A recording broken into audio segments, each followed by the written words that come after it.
오늘 노새 두 마리 다시 한번 살펴볼게요. 자, 발단 부분은 처음부터 37페이지 22번째 줄까지입니다. 발단 부분의 중심 내용 한번 살펴보면 새 동네가 생기고 그 동네와 새 동네 사람들은 서로 어울리지 않음. 이렇게 37페이지 22번째 줄에 적어 놓으면 되겠습니다. 그럼 발단 부분 내용 다시 한번 정리를 좀 하고 갈게요. 당시의 삶, 작품에 반영된 당시의 삶, 노새가 끄는 마차로 연탄을 배달했다. 2, 3년 전부터 문화주택이 들어섰다. 슬래브 집과 판잣집이 섞여 있다. 1970년대 서울 변두리 동네를 나타낸다. 구동네와 새동네 사이의 경제 수준 및 문화 차이가 존재한다는 걸 알 수 있다. 그 다음에 공간적 배경, 변두리 동네 성장과 개발에서 소외되었거나 뒤처진 지역임을 드러낸다. 골목은 구동네와 새동네 사이의 경제 수준 및 문화의 차이와 소통의 단절을 드러낸다. 구멍가게는 구비된 품목이 변화한 모습에서 동네 사람들의 생활에 변화가 있음을 알 수 있다. 그 다음에 구동네와 새동네의 차이. 구동네는 판잣집, 구동네를 나타내는 표현이었고요. 경제 사정이 좋지 않다. 현대 문화 수준이 높지 않다. 현대적 문화 수준이 높지 않다. 거칠고 투박하다. 새동네 사람들은 문화주택에 살고 2층 슬래브 집에 산다. 구동네보다 경제 사정이 양호하다. 현대적 문화 수준이 높다. 개인주의적이고 폐쇄적인 모습을 보인다. 그래서 서로 어울리는 일은 없다. 노새를 대하는 태도에도 차이가 있었죠. 그 동네 사람들은 아무도 거들떠보지 않았고 골목에 오줌을 싼다면 못마땅하게 여겼다. 왜냐하면 늘 보던 존재이기 때문에 별로 관심이 없었기 때문이었고, 새 동네 사람들은 입가에 미소를 머금고 부드러운 눈길로 바라봤다. 노새를 흥미로운 존재로 여겼다. 낯선 동물이기 때문에 신기하고 관심을 가졌다라는 걸 알 수 있습니다. 자, 그러면 전개 부분 37쪽 23번째 줄부터 42쪽 세 번째 줄까지인데요. 한번 전개 부분 글 한번 읽고 진행하겠습니다. 우리 집에 노새가 들어온 것은 2년 전이었다. 그 전까지는 말을 부렸는데 누군가가 노새와 바꾸지 않겠느냐고 제의해왔다. 싫으면 웃돈을 조금 얹어주고라도 바꾸어 주겠다는 것이었다. 한 3년 가까이 그 말을 부려온 아버지는 막상 놓기가 싫은 모양이었으나 그 말이 눈이 자주 짓무르고 뒷다리 복사뼈 근처에 늘 상처가 가시지 않는 등 잔병치레가 잦은 터라 두 번째 말을 걸어왔을 때 그러자고 응낙해버렸다.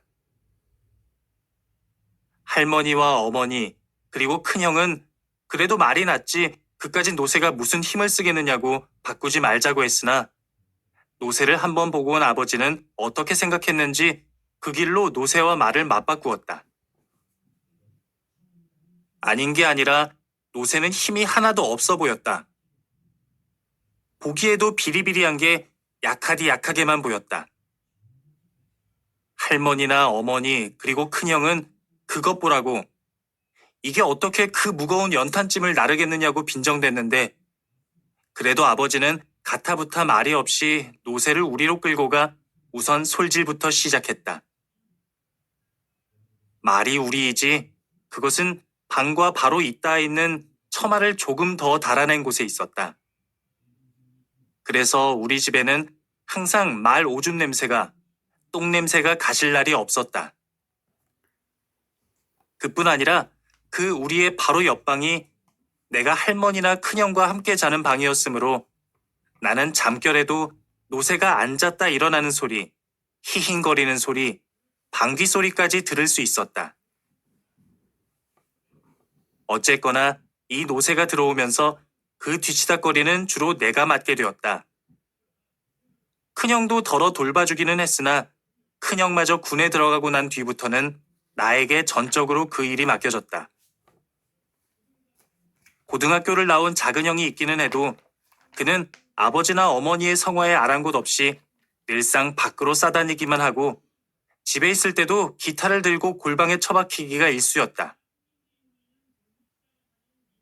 가엾게도 노새는 원래는 회색빛이었는데도 우리 집에 온 뒤로는 차츰 연탄때가 묻어 검정빛으로 변해갔다.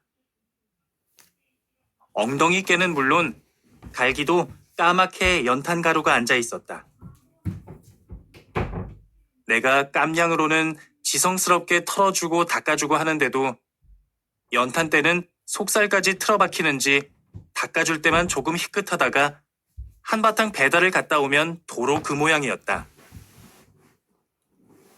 하지만 노새도 내 그런 정성을 짐작은 하는지 멍청이 서 있다가도 내가 가까이 가면 고개를 위아래로 흔들어 아른 체를 했다. 그랬는데 그 노새가 오늘은 우리 집에 없다. 노새가 갑자기 달아난 건 어저께 일이었다.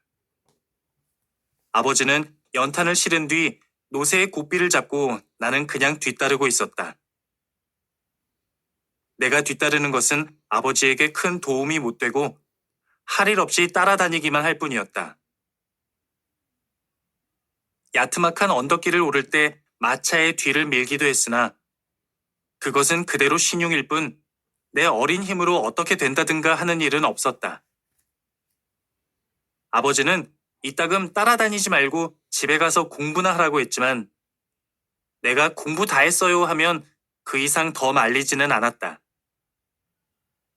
그러나 연탄을 씻거나 부릴 때 내가 거들려고 나서면 아버지는 한사코 그걸 말렸다. 아버지가 그랬으므로 나는 그러면 더 좋지 하는 홀가분한 마음으로 망아지 모양 마차 뒤만 졸졸 따라다녔다. 바로 어저께도 그랬다.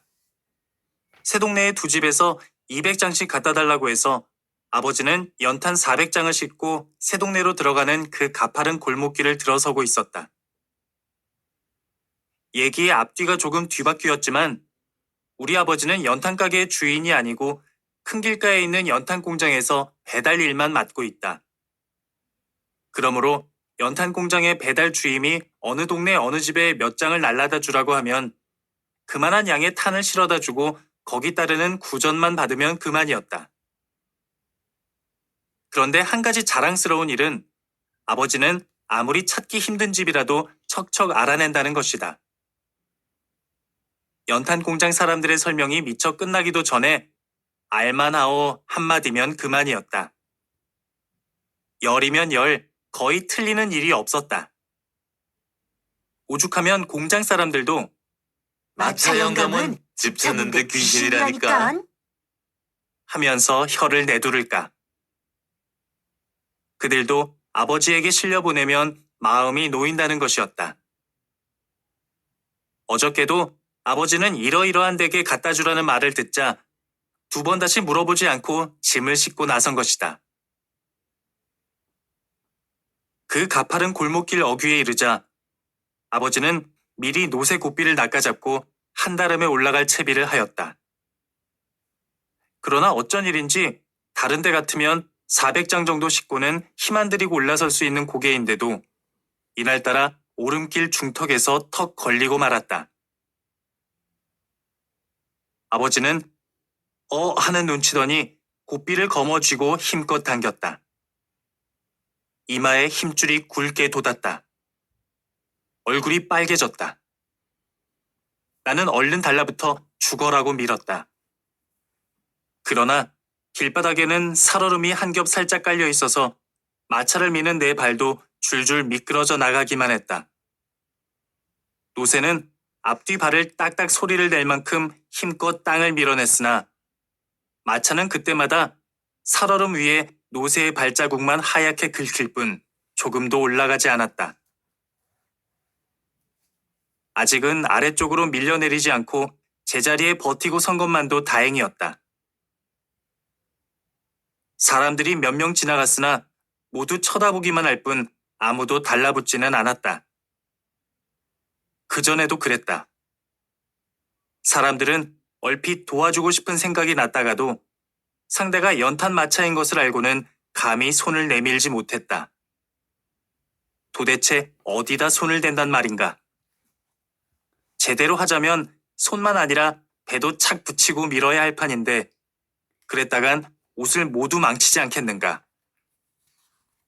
옷을 망치면서까지 친절을 베풀 사람은 이 세상엔 없다고 나는 믿어오고 있다. 그건 그렇고 그런 시간에도 마차는 자꾸 밀려 내려오고 있었다. 돌을 괴려고 주변을 살펴보았으나 그만한 돌이 얼른 눈에 띄지 않을 뿐더러 그나마 나까지 손을 놓으면 와르르 밀려 내려올 것 같아서